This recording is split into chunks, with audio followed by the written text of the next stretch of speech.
Very good morning to everybody. Last class में हमने page break और सेक्शन ब्रेक के बारे में बात की थी। आज हम देखने जा रहे हैं हमारा अगला सत्र, जो कि है कैरेक्टर फॉर्मेट अप्लाई करना। अब कैरेक्टर फॉर्मेट अप्लाई करने का मतलब क्या होता है, पहले तो मैं ये समझाता हूँ। कैरेक्टर मतलब लेटर्स, ठीक है, अलग अलग कैरेक्टर से मिलकर बनता है वर्ड। तो वर्ड पर कोई भी वर्ड हम टाइप करते हैं, कोई भी पैराग्राफ हम टाइप करते हैं, तो उसकी फॉर्मेटिंग कैसे चेंज की जा सकती है, उसको फॉर्मेट कैसे करते हैं, तो वो सारी चीज़ें यहाँ पर बताई गई हैं। जैसे कि फॉन्ट को बोल्ड किया जाता है, इटैलिक्स किया जाता है, अंडरलाइन किया जाता है, उसका कलर चेंज किया जाता है, फॉन्ट का साइज़ चेंज किया जाता है ना। तो ये सारे कुछ ऑप्शंस होते हैं जो हम फॉन्ट पे अप्लाई करते हैं। तो यही सारे ऑप्शंस हैं जिनको हम बोलते हैं कैरेक्टर फॉर्मेटिंग, ठीक है। तो यहाँ पर हम थोड़ा सा डीप में इसको समझेंगे, चलिए देखते हैं। यदि आप वैज्ञानिक विषय वस्तु वाली कोई पाठ्य पुस्तक तैयार कर रहे हैं, तो आपको कुछ अक्षरों वर्णों के लिए विशेष फॉर्मेटिंग की आवश्यकता होती है। कैरेक्टर फॉर्मेटिंग का प्रयोग किसी एक कैरेक्टर अथवा शब्द के लिए भी किया जा सकता है, ठीक है। तो कैरेक्टर को फॉर्मेट करने के लिए, जो हम टाइप कर रहे हैं उसको फॉर्मेट करने के लिए हम कैरेक्टर फॉर्मेटिंग का इस्तेमाल करते हैं। जैसे कि आपको ये पैराग्राफ दिख रहा होगा, ये वाला पूरा, इसमें देखो यहाँ पर कुछ कुछ चीज़ें ऐसी लिखी हुई है, दिख रहा है, ये H2O एच लिखा हुआ है और 2O नीचे लिखा हुआ है उसके, ठीक है। और यहाँ पर ये देख सकते हो मीटर क्यूब लिखा हुआ है, तो वो थोड़ा ऊपर को लिखा हुआ है ना। तो ऐसी चीज़ें कैसे लिख सकते हैं, एच उसके नीचे को ऐसा या मीटर उसके ऊपर को ऐसा, तो ये कैसे लिखा जाता है, तो ये थोड़ा सा हमको देखना पड़ेगा। तो देखो, ये जो ऊपर का पैराग्राफ ये वाला दिख रहा है, देखो इन्होंने इस पैराग्राफ को इस तरीके से बदल दिया। अब दिख रहा है यहाँ पर कुछ कुछ लेटर्स का फॉन्ट चेंज हो गया है, कुछ बोल्ड में है, कुछ यहाँ पर भी बोल्ड में है, यहाँ पर उसके बाद ये देखो ये फॉन्ट चेंज हो गया है। ठीक है, तो ये आप सारी चीज़ें देख सकते हो यहाँ पर कि इन्होंने उसमें चेंजेस कर दिए। तो ये चेंजेस कहाँ से होते हैं, ये चेंजेस क्या हुए, ये चेंजेस हुए कैरेक्टर फॉर्मेटिंग करना। अब इन्होंने ये कैरेक्टर फॉर्मेटिंग इन्होंने ये कैसे करी, तो जो होम टैब होता है, होम टैब के अंदर एक फॉन्ट ग्रुप्स नाम का एक अलग से ग्रुप होता है, फॉन्ट नाम का। तो इस फॉन्ट ग्रुप में आप देख सकते हो यहाँ पर फॉन्ट मतलब कौन से तरीके से लिखा जा रहा है, वो बहुत सारे फॉन्ट्स होते हैं, हम चेंज कर सकते हैं। ये फॉन्ट चेंज करने का ऑप्शन है, ये वाला उसका साइज़ चेंज करने का ऑप्शन है। यहाँ से आप इस पर क्लिक करोगे तो यहाँ बहुत सारे साइजेस ओपन हो जाएंगे, उसमें से आप जो साइज़ सिलेक्ट करना चाहो वो सिलेक्ट कर सकते हो। ये जो होता है ए और ऊपर का साइन, इसको क्लिक करोगे तो आपका फॉन्ट धीरे धीरे धीरे धीरे बड़ा होगा। ये जो है इसको बोलते हैं फॉन्ट को साइज़ को कम करना। जो बड़ा करने वाला है उसको एक और नाम से जाना जाता है, जिसको बोलते हैं ग्रो फॉन्ट। ग्रो मतलब बढ़ाना किसी चीज़ को, है ना, ग्रो करना, बढ़ाना, तो ग्रो फॉन्ट। और ये जो दूसरा वाला है ये है श्रिंक फॉन्ट, ठीक है। उसके बाद ये है कुछ इरेज करना, कुछ जो आपने फॉर्मेटिंग इतनी सारी अप्लाई करी, सारी की सारी फॉर्मेटिंग अगर हटानी हो तो आप इस बटन को यूज़ कर सकते हो, इससे सारी फॉर्मेटिंग हट जाती है। बोल्ड, इटैलिक और अंडरलाइन आप बखूबी जानते हो। ये जो होता है ये स्ट्राइक थ्रू का बटन होता है, मतलब कि जैसे मैंने ये लिखा हुआ है और मैं अगर इस स्ट्राइक थ्रू पे क्लिक कर दूंगा तो उस पर क्लिक करने से क्या होगा, मेरे अक्षर के बीचों बीच एक ऐसी रेखा ड्रॉ हो जाएगी, है ना, ऐसी रेखा बन जाएगी उसमें। ये जो है वो है, ये जो एक्स और 2 लिखा है ना, इसको बोलते हैं सब स्क्रिप्ट, जिसमें H2O जो 2 नीचे लिखा था, ये सब स्क्रिप्ट के कारण लिखा था। ये जो ऊपर लिखा हुआ है ये होता है वो मीटर क्यूब वाला, इसको बोलते हैं सुपर स्क्रिप्ट। मतलब कि आप किसी भी टेक्स्ट को सिलेक्ट करो और उसको सिलेक्ट करने के बाद सुपर स्क्रिप्ट पे क्लिक कर दो तो वो थोड़ा सा ऐसा ऊपर की तरफ लिखा हुआ आ जाएगा, ठीक है। तो ये सारी चीज़ें इन्होंने बताई हुई। और ये एक ऑप्शन दिया हुआ है ए का, इसको अपन अभी समझेंगे। ये जैसे मैंने हेलो लिखा तो हेलो के पीछे मुझे कौन सा कलर रखना है, ठीक है। जैसे कि ये हेलो लिखा है, अब हेलो के पीछे ब्लू कलर रखना है, तो ये देखो पीछे ब्लू कलर है। और मुझे हेलो का ही कलर चेंज करना है तो मैं इससे चेंज कर सकता हूँ। तो ये 2 ऑप्शन उसके कलर्स को चेंज करने के यहाँ पर दिए हुए हैं। और ये देखो ये सारी चीज़ें यहाँ पर इन्होंने एक्सप्लेन कर रखी हैं, grow font, shrink font, strike through, जो मैं बता रहा हूँ ना, ये सारी की सारी चीज़ें यहाँ पर दे रखी हैं। इसको आप एक बार और पढ़ लेना, वैसे मैंने जो समझा रहा हूँ बस वही सब इसमें लिखा हुआ है, ठीक है। तो आप यहाँ पर क्या कर सकते हो कि आपके अलग अलग ये जो फॉन्ट के वो होते हैं तरीके लिखने के, आप उन तरीक़ों से सुपरस्क्रिप्ट सबस्क्रिप्ट उनके ऊपर अप्लाई कर सकते हो। ये जो ए वाला बटन है, ये जो आप देख पा रहे हो यहाँ पर, ये वाला, ये जो ए लिखा हुआ है जिस पे, इस बटन पे आप देखना, ये जो ए वाला बटन होता है, जैसे ही आप इस पर क्लिक करोगे तो आपको और बहुत सारे ऑप्शंस देखने को मिलते हैं। तो कौन कौन से ऑप्शंस देखने को मिलते हैं वो देखते हैं। तो ये देखो, ये वो कुछ ऑप्शंस हैं वो जो ए बटन पे क्लिक करने पर दिखते हैं। पहला दिया हुआ है सेंटेंस केस। सेंटेंस केस का मतलब जो हम जनरली इंग्लिश में लिखते हैं, है ना, जैसे कि हाय लिखा, हाय के बाद फुल स्टॉप लगाया तो अगला लेटर कैपिटल आता है। माय लिखा फिर फुल स्टॉप लगाया तो फुल स्टॉप के बाद वाला अगला लेटर कैपिटल होता है। माय नेम इज़, है ना, फुल स्टॉप के बाद कैपिटल, फुल स्टॉप के बाद कैपिटल। तो ये कहलाता है सेंटेंस केस। ठीक है, इसको बोलते हैं सेंटेंस केस। मतलब आप आपके टेक्स्ट को सिलेक्ट करो, सेंटेंस केस पे क्लिक कर दो, तो आपने अगर फुल स्टॉप के बाद गलती से भी छोटा लेटर लिख दिया होगा, स्मॉल लेटर, तो वो ऑटोमेटिक कैपिटल हो जाएगा। अगर आपके पास कुछ टेक्स्ट है उसको पूरा स्मॉल लेटर्स में लिखना है तो टेक्स्ट को सिलेक्ट करो, लोअर केस पे क्लिक कर दो, पूरा का पूरा टेक्स्ट आपका लोअर केस में कन्वर्ट हो जाएगा। आपके पास कुछ टेक्स्ट है जो कि पूरा का पूरा लोअर केस में है, उसको अपर केस में कन्वर्ट करना है, कैपिटल लेटर में कन्वर्ट करना है, तो आप इस अपर केस पे क्लिक कर सकते हैं।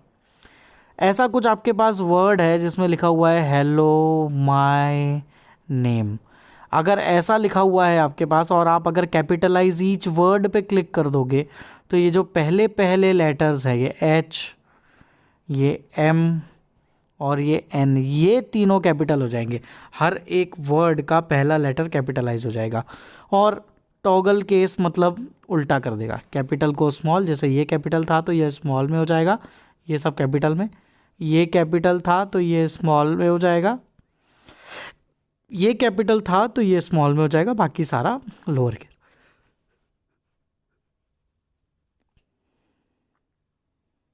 ये होता है टॉगल केस। कैपिटल को स्मॉल में करना, स्मॉल को कैपिटल में करना। ठीक है, क्लियर फॉर्मेटिंग, ये ऊपर बटन होता है क्लियर फॉर्मेटिंग का, उसको इन्होंने वहाँ पर समझाया हुआ है क्लियर फॉर्मेटिंग क्या होता है, ये वाला बटन। ठीक है, तो ये जो जो चीज़ें हम देख रहे हैं वो सारी की सारी चीज़ें आपको यहाँ पर टेक्स्ट के फॉर्म में भी इन्होंने लिख कर दी हुई हैं। एक बार इसको आप पढ़ना, आपको समझ में आ जाएगा। अगला सेशन जो है हमारा, यहाँ पर कुछ एक्सरसाइज दी हुई है। इस एक्सरसाइज में 2 फिल इन द ब्लैंक्स हैं, ये आपका काम है इन फिल इन द ब्लैंक्स को ढूंढना। आप लोगों को ढूंढना है इस चैप्टर में से कि इस फिल इन द ब्लैंक्स में क्या आंसर आएगा। 4 हैं एक्चुअली, 2 अगले पेज पर भी थे, तो total 4 fill in the blanks हैं। ये आपका काम है इनको ढूंढना। अगला जो हमारा सेशन है वो है ग्राफिकल ऑब्जेक्ट्स एवं इलस्ट्रेशंस इंसर्ट करना।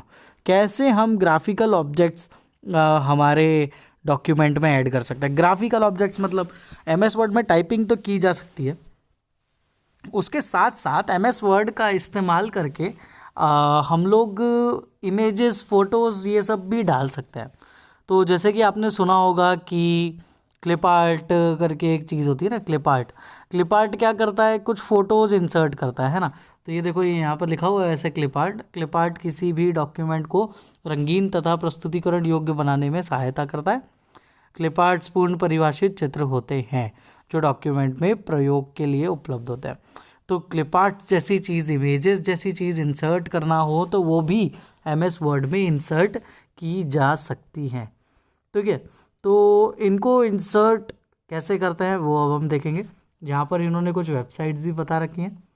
वैसे तो बहुत सारे क्लिप आर्ट्स एमएस वर्ड में ऑलरेडी होते हैं, बट अगर ऐसा होता है कि वो क्लिप आर्ट्स सफिशेंट नहीं है आपके पास, आपके लिए, आपके काम नहीं आ पा रहे हैं, तो आप इन वेबसाइट्स का इस्तेमाल कर कर भी उनको निःशुल्क तरीके से डाउनलोड कर सकते हो। कैसे अप्लाई करते हैं क्लिप आर्ट, तो किसी भी डॉक्यूमेंट में क्लिप आर्ट शामिल करने के लिए आपको क्या करना पड़ेगा, पहले वर्ड प्रोसेसर पर नया डॉक्यूमेंट खोलना होगा, रिबन पर इंसर्ट टैब पे क्लिक करना होगा। इंसर्ट टैब के अंदर इलस्ट्रेशंस ग्रुप के अंदर क्लिप आर्ट का ऑप्शन होता है। ठीक है, इंसर्ट टैब के अंदर इलस्ट्रेशंस ग्रुप के अंदर क्लिप आर्ट का ऑप्शन होता है। ठीक है, तो इंसर्ट टैब में इलस्ट्रेशंस ग्रुप में आपको क्लिप आर्ट पर क्लिक करना है। जैसे आप क्लिप आर्ट पर क्लिक करेंगे तो आपको एक नया स्क्रीन, ऐसा स्क्रीन, ये देखो, ये इस तरीके का एक विंडो आपको आपके इस कंप्यूटर पे देखने को मिलेगा। इसमें आपको जो भी सर्च करना है वो यहाँ पर लिखो और गो पे क्लिक करो। यहाँ पर आपको आपके जो भी क्लिप आर्ट्स होंगे वो सारे के सारे क्लिप आर्ट्स यहाँ पर दिख जाएंगे। किसी भी एक क्लिप आर्ट को जिसको आपको सेलेक्ट करना है उस पर डबल क्लिक कर दो। डबल क्लिक करते से वो क्लिप आर्ट आपके डॉक्यूमेंट में आ जाएगा। तो ये पूरी की पूरी प्रोसीजर है जो इन्होंने हमको बता रखी है। देखो इन्होंने लिखा लोगो और सर्च कर दिया, तो ये देखो ये लोगो यहाँ पर आ चुके हैं। तो इस तरीके से हम भी कुछ भी सर्च कर कर क्लिप आर्ट ऐड कर सकते हैं। और हाँ, अगर आपके पास क्लिप आर्ट कम है तो आप इंटरनेट पर कोई भी वेबसाइट से डाउनलोड कर सकते हैं। कैसे डाउनलोड करना है वो इन्होंने बताया है। वेबसाइट ओपन करो, उधर वेबसाइट ओपन करने के बाद सर्च का ऑप्शन होगा। सर्च के ऑप्शन में जो भी आपको सर्च करना हो, जैसे कि इन्होंने स्कूल बैग लिखा, तो ये स्कूल बैग के क्लिप आर्ट इनको देखने को मिल गए। तो ऐसे क्लिप आर्ट्स आप लोग नेट से डाउनलोड कर सकते हो। इस सेशन में भी आपको 4 फिल इन द ब्लैंक्स दिए हुए हैं। ये चारों फिल इन द ब्लैंक्स करने का काम आपका। आप लोग इन फिल इन द ब्लैंक्स को सॉल्व करें और आंसर्स पता करें। कोई सा नहीं बनता है तो मुझसे पूछे, बट मैं उम्मीद करता हूँ आप लोग इनको ढूंढ लेंगे। ठीक है, अगला जो ऑप्शन है, अगला जो चैप्टर है वो है टेक्स्ट रैपिंग का। टेक्स्ट रैपिंग क्या होता है? जैसे कि आप आपके डॉक्यूमेंट में पिक्चर डालते हो, एक फ़ोटो आपने इंसर्ट करी, ठीक है। तो जनरली क्या होता है, एमएस वर्ड के अंदर जैसे ही आप कोई पिक्चर डालते हो ना, तो उसके आजू बाजू में आप कुछ नहीं लिख सकते। जनरली आप फोटो के नीचे से लिखना चालू कर सकते हो, ठीक है। बाय डिफ़ॉल्ट कंप्यूटर में जैसे ही आप वर्ड में पिक्चर इंसर्ट करोगे ना, तो आप ऊपर उसके आजू बाजू में कुछ नहीं लिख सकते। बट अगर आप ऐसा चाहते हो कि मैं यहाँ पर ये एरिया में कुछ लिख सकूँ, या मैं ये एरिया में कुछ लिख सकूँ, या मैं इस एरिया में कुछ लिख सकूँ, या तो मैं इमेज की चारों तरफ लिख सकूँ, या इमेज के पीछे कुछ लिख सकूँ, इमेज रहे और इमेज के पीछे कुछ लिखा जाए। तो ये सारी चीज़ें बाय डिफ़ॉल्ट एमएस वर्ड में नहीं होती है, बट एक ऑप्शन दिया हुआ है जिसको बोला जाता है टेक्स्ट रैपिंग। आप इस टेक्स्ट रैपिंग के ऑप्शन का इस्तेमाल करके आपके डॉक्यूमेंट में इमेज और उसके आजू बाजू लिखे जाने वाले डॉक्यूमेंट के तरीके को मॉडिफाई कर सकते हो, ठीक है। डॉक्यूमेंट पे लिखे जाने वाले टेक्स्ट को मॉडिफाई कैसे कर सकते हैं वो हम देखेंगे। देखो पहले तो इसको थोड़ा सा थ्योरेटिकली देखते हैं। यहाँ से आपने पिछले अभ्यास में ग्राफिक्स तथा इलस्ट्रेशंस को इंसर्ट करना सीखा है। क्या अब आप किसी पिक्चर में टेक्स्ट को भी शामिल करना चाहते हैं? क्या आप यह भी चाहते हैं कि किसी ग्राफिक्स के ऊपर और नीचे टेक्स्ट लिखा हो? क्या आप चाहते हैं कि ग्राफिक्स के दोनों ओर टेक्स्ट लिखा हो? क्या आप यह चाहते हैं कि टेक्स्ट मैसेज इस प्रकार बिखर जाए कि इसका यह भाग ग्राफिक्स की बाईं ओर हो और शेष भाग उसकी दाईं ओर हो, है ना। मतलब कि इमेज रहे और उसके लेफ्ट साइड और राइट साइड टेक्स्ट लिखा हो, ऐसा करना चाहते हो, या तो फिर ग्राफिक्स के साथ साथ टेक्स्ट को शामिल करना चाहते हो।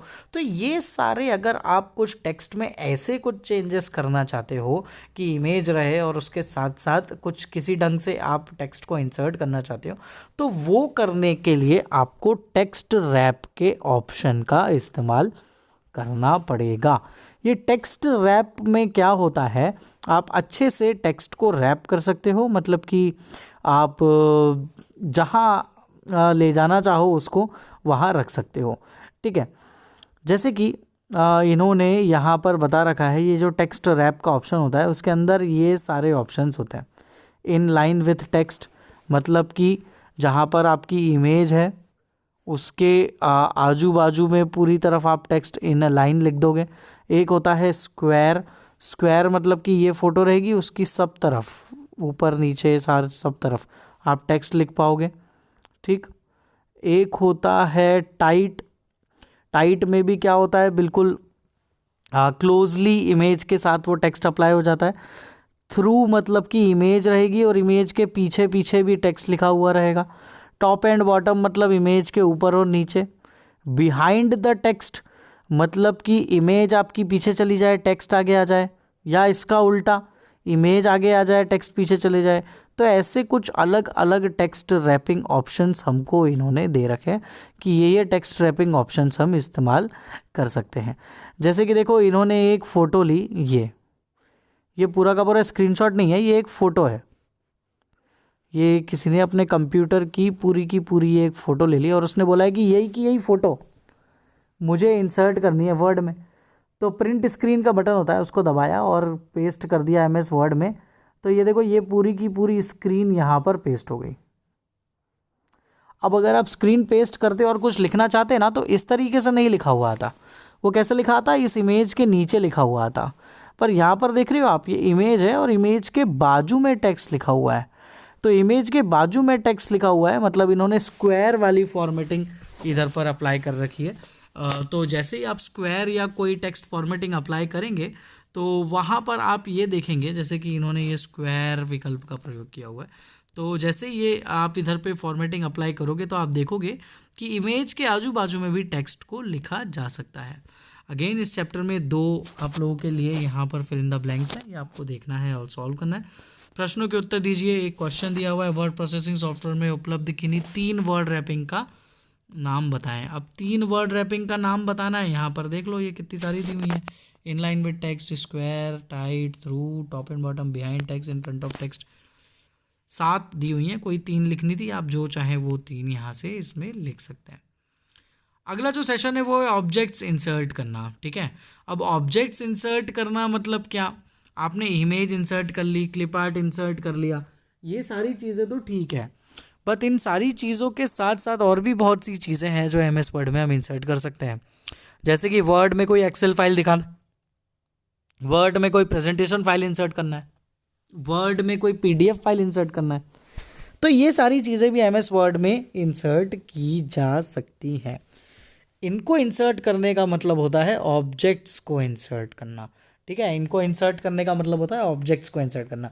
ग्राफिक्स तो हमको पता है ग्राफिक्स क्या होती हैं, बट अगर आप यहाँ से कुछ एक्सेल फाइल या प्रेजेंटेशन फाइल या वर्ड के अंदर ही वर्ड फाइल या तो फिर वर्ड के अंदर पीडीएफ फाइल इंसर्ट करना चाहते हैं तो इसको आप बोलेंगे कि हम क्या कर रहे हैं, हम ऑब्जेक्ट इंसर्ट कर रहे हैं।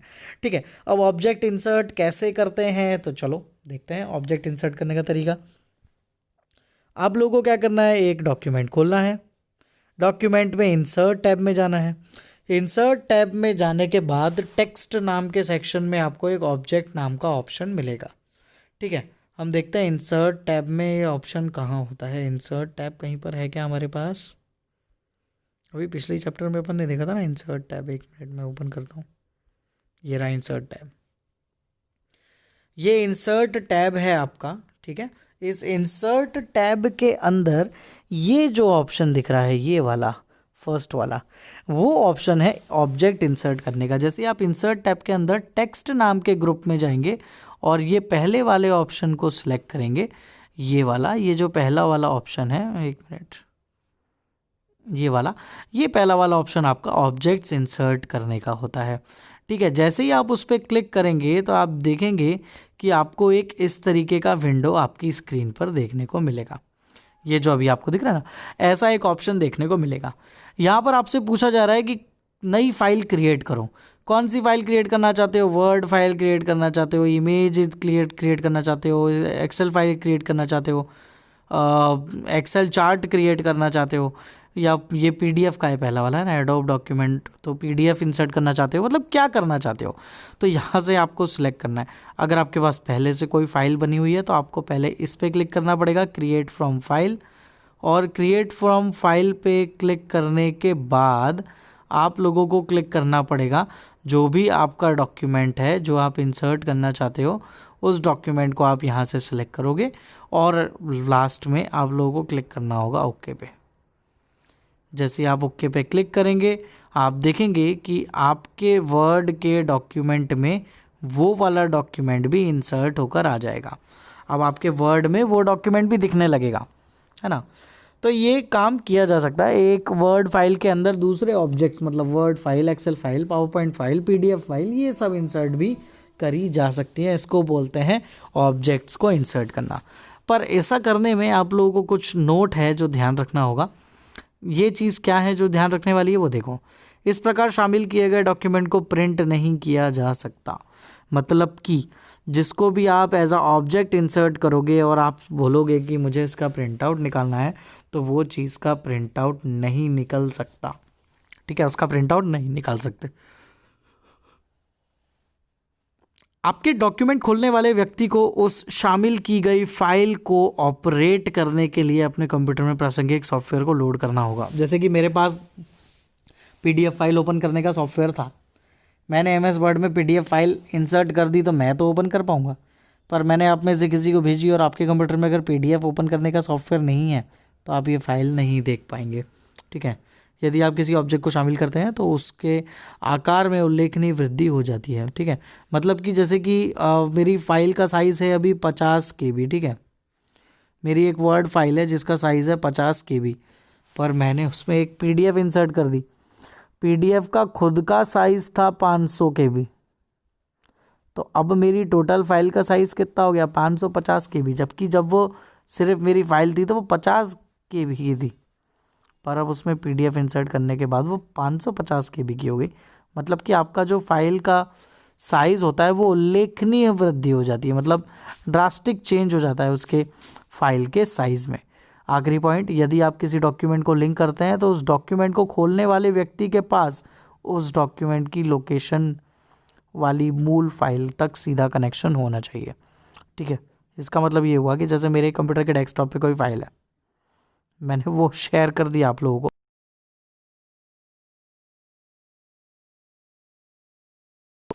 तो आप लोगों के डेस्कटॉप पे भी वो फाइल होनी चाहिए, है ना। अगर वो आप लोगों के डेस्कटॉप पे नहीं है, आप लोगों के पास उसका प्रॉपर फाइल लोकेशन नहीं है, तो प्रॉपर फाइल लोकेशन ना होने के कारण आप लोगों ऐसा हो सकता है कि आप लोगों को वो फाइल ना दिखे, मतलब कि सामने वाले पर्सन जिसको मैं फाइल भेज रहा हूँ उसके पास भी उस ऑब्जेक्ट की लोकेशन वाली जो एक मेन फाइल है वो उसके पास भी होनी चाहिए, तभी वो इस ऑब्जेक्ट को रीड कर पाएगा। ठीक है, तो ये चीज़ें थी जो इन्होंने यहाँ पर बताई हुई हैं। आगे देखते हैं। अच्छा जी, आगे यहाँ पर इन्होंने फिर से कुछ फिल इन ब्लैंक्स दिए हुए हैं, ये आपका काम है, आप ढूंढेंगे, नहीं मिलेगा तो मुझे बताना। 3 फिल इन द ब्लैंक्स है। अगला चैप्टर जो है, अगला सेशन जो है वो है आकृति, चिन्ह और विशेष कैरेक्टर इंसर्ट करना। आप कैसे अलग अलग शेप्स, अलग अलग सिंबल्स और अलग अलग कैरेक्टर्स इंसर्ट कर सकते हैं आपके डॉक्यूमेंट में, वो यहाँ पर बताया हुआ है। देखिए, आप शेष ऑप्शन के प्रयोग करते हुए विभिन्न ऑब्जेक्ट को इंसर्ट कर सकते हैं, जैसे लाइनें, आधारभूत आकृतियाँ, एरो, इक्वेशन आकृतियाँ, फ्लोचार्ट आकृतियाँ, स्टार बैनर्स और कॉलआउट्स। कुछ अलग अलग तरीके हैं, ये अलग अलग फाइल्स हैं, अलग अलग शेप्स हैं जो आप अगर इंसर्ट करना चाहें तो आपके डॉक्यूमेंट में इंसर्ट कर सकते हैं। ठीक है, तो कैसे इंसर्ट करना होता है? तो इंसर्ट करना है तो सीधी सी बात है, इंसर्ट टैब में ही होता होगा, तो आपको इंसर्ट टैब पर क्लिक करना है। इंसर्ट टैब के अंदर इलस्ट्रेशंस ग्रुप में जाना है। इलस्ट्रेशंस ग्रुप में ही हमारा क्लिप आर्ट भी था, तो ये रहा हमारा इलस्ट्रेशंस ग्रुप इंसर्ट टैब के अंदर। यहाँ पर पहला ही ऑप्शन लिखा हुआ है शेप्स। जैसे ही आप शेप्स पे क्लिक करेंगे आपको बहुत सारे शेप्स देखने को मिलेंगे। इन्होंने यहाँ पर डायग्राम तो नहीं दिया है, बहुत सारे शेप्स देखने को मिलेंगे, square, circle, rectangle, triangle, arrow, smiley, heart, बहुत सारे सिंबल्स देखने को मिलेंगे, और आप जो चाहें वो सिंबल आपके डॉक्यूमेंट में इस्तेमाल कर सकते हैं। ठीक है, तो ये एक ऑप्शन हमको इन्होंने दे रखा है। ठीक, दूसरी बात, यहीं पर इंसर्ट टैब के अंदर ही सिंबल्स नाम का एक ग्रुप है। ठीक, इस सिंबल्स नाम के ग्रुप के अंदर एक सिंबल्स नाम का ऑप्शन है। जैसे ही आप इस सिंबल्स नाम के ऑप्शन पे क्लिक करोगे तो आप बहुत सारे अलग अलग सिंबल्स, ये देखो ऐसे सिंबल्स होते हैं, ये डॉलर, यूरो, रुपी, अल्फ़ा, बीटा, थीटा, बहुत सारे ऐसे सिंबल्स होते हैं जो सिंबल्स भी आप आपके डॉक्यूमेंट में इंसर्ट कर सकते हो। तो ये चीज़ इन्होंने यहाँ पर बता रखी है कि आप यहाँ पर सिंबल्स भी इंसर्ट कर सकते हो। ठीक, अब अगर सिंबल इंसर्ट करना है तो क्या करना पड़ेगा? इंसर्ट टैब में जाना, सिंबल ग्रुप में जाना, सिंबल ग्रुप के अंदर सिंबल नाम का एक ऑप्शन होगा, उस पर क्लिक करेंगे तो आप देखोगे कि चित्र में चित्र नंबर 25 में यहाँ पर इन्होंने दर्शाया है, ये रहा हमारा चित्र नंबर 25। इसमें इन्होंने यहाँ पर दर्शाया है कि कैसे हम सिंबल्स इंसर्ट कर सकते हैं। ये कुछ सिंबल्स हैं जो आपको देखने को मिलेंगे, इनमें से आप कोई भी सिंबल वहाँ पर इंसर्ट कर सकते हैं। यहाँ पर इन्होंने क्या बोला है, हाँ देखो, एक और ये बनाकर बताया है और इन्होंने बोला है कि प्रैक्टिकली ये बनाकर देखें। अब सीधी सी बात है, ये तो अलग अलग शेप्स हैं, तो ये इंसर्ट में जाना पड़ेगा, इलस्ट्रेशन ग्रुप में जाना पड़ेगा और शेप्स में जाना पड़ेगा। वहाँ पर आपको ये बहुत सारे शेप्स दिख जाएंगे जिनका यूज़ करके आप ऐसा कुछ डॉक्यूमेंट क्रिएट कर पाओगे। तो ये बनाने का उन्होंने बोला है, कभी प्रैक्टिकली कर पाए तो करेंगे, नहीं तो वहाँ पर शेप्स में आप जाओगे तो ये सारे के सारे शेप्स आपको देखने को मिल जाएंगे। यहाँ पर दो फिल इन द ब्लैंक्स दिए हुए हैं, दिस इज़ योर टास्क। आप लोगों को ढूंढना है, आप लोगों को इनको सॉल्व करना है। कोई सा फिल इन द ब्लैंक नहीं मिलता है तो आप लोग मुझसे पूछ सकते हैं। ऑलराइट, सो स्टूडेंट्स, ये हाँ, ये यूनिट 4 चालू हो गई। तो आज की क्लास में इतना ही। कुछ भी डाउट हो तो आप लोग ज़रूर से पूछें। किसी के पास ये चैप्टर की पीडीएफ नहीं हो तो मुझे बता दें, मैं आप लोगों को पीडीएफ सेंड कर दूंगा। Alright, so students, thank you so much, see you in the next class.